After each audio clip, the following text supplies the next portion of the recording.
I'd like to take you back 20 years ago to a time on Fire Island in 1981 when we met some folks who were starting GMHC, and we started to hear about people who were ill and close to death at that point, and no one knew why.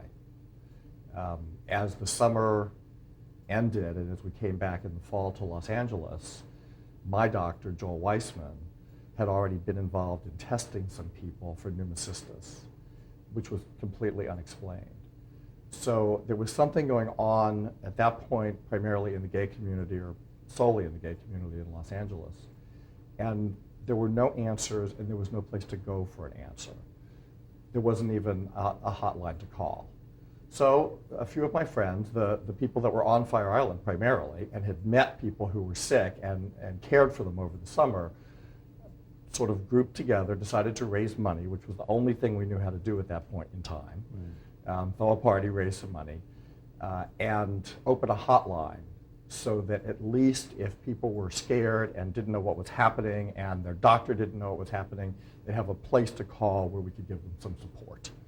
And that was sort of the origin. It was so much of Nancy Cole and so much of just extending love to people who were scared.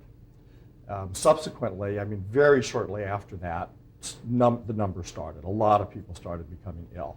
And it became clear that there would need to be a variety of different services, not only some place to go for emotional support, but some place to find out what kind of education should be done. I mean, this was before AIDS was defined. We knew it was a disease. We knew that it couldn't be just a gay disease because diseases don't do that. So we started to sort of form an organization. Went to the doctors, went to the lawyers, went to the professional people, went to the politicians, and put together the beginnings, I would say, of a new agency that was to be able to move as the need arose. Nancy Cole was just an amazing woman. She was my best friend when we formed APLA. She was an amazingly fun-loving person who also was very spiritually grounded. And part of having fun with Nancy was, or for Nancy actually, was having her take care of you. I mean, she was the Crown Mother. She had been through a variety of different movements and a variety of different communities before she sort of became at home in the gay community, and that's really where her home, where she found her home in the gay community. When people started to become ill, and we were starting to do our fundraising and form this little organization, which later became APLA, Nancy's job, and the only job she ever wanted, was to take care of people who were sick. And before we had an office, that happened at her home. Or she went to them. Or a little bit later, when people were literally dying, she was at bedsides, helping with transition. I mean, she was doing transition counseling before there even was transition counseling. It was just all about love for Nancy. She did not want to be involved in board politics. She didn't want to be involved in politics at all. But it was about taking care of people and making sure that they had the support that they needed and some place to go. Nancy, of course, was at my right hand taking care of people, and that was her job. My job was to look at what the services were in Los Angeles, look at the Gay and Lesbian Center, look at what San Francisco AIDS Foundation was doing, look at what GMHC was doing, and make the determination that it didn't make sense for us to become a branch of San Francisco AIDS. Our community is very different down here. The geography of Los Angeles is very different from San Francisco in every way you can imagine. So it really became my job to sort of fight to form our own agency. Roberta Bennett and Diane Abbott were an amazing couple in the community, politically connected, and with an enormous amount of self-confidence. And they were two of the people who really took APLA from a fledgling organization to a more professional organization. because that's what they knew, and they knew their connections were so amazing that we almost had to sort of lift ourselves up to a level where we could communicate in Sacramento and in Washington, and they were very largely responsible for that. You know, of course, David Mixner, as always in the background, you know, responsible as well. One of the people who probably was enormous help to APLA was Peter Scott, who of course had, you know, his pulse not only on politics but on media and on how to communicate. And he was actually an amazing teacher to me when I became chair of the board. He had preceded me as chair, and just gave everything. Something that occurs to me as I think about Peter, who of course is gone many years ago, as was his lover, as is Nancy, as are all the original founders except for myself. Legislation was critical in the early days because there was so much discrimination.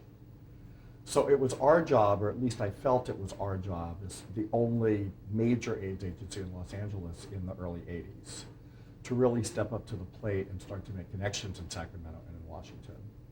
And from the very beginning, advocacy became a very, very, to me again, the most important client service that we could possibly provide. Medi-Cal issues, all sorts of issues, housing opportunities, everything. In those days, people with AIDS were denied blanket denials.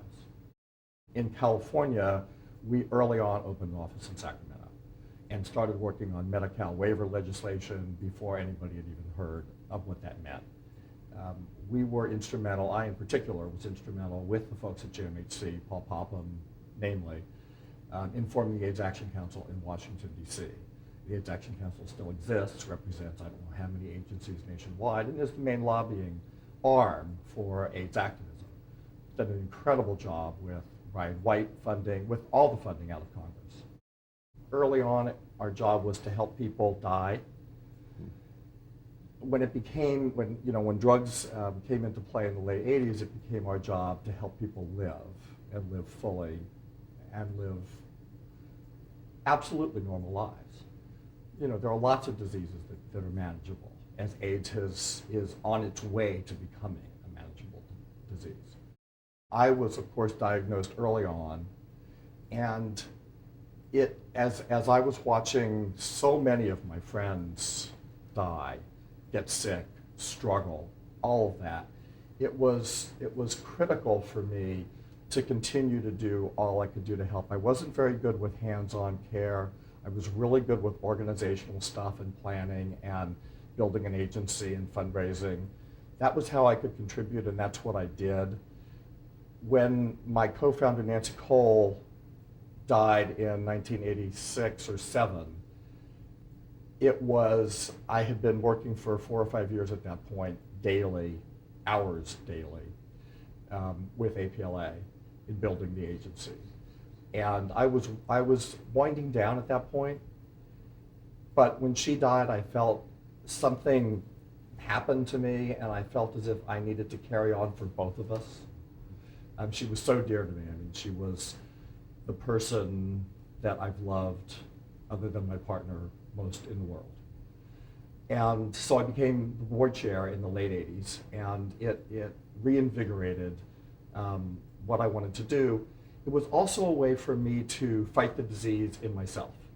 It was also a way to be out there and not just privately, but very publicly, fight HIV for others as well as fight for myself. Mm-hmm. And I think that has been the main reason that I've sort of survived burnout, if you will. Mm-hmm.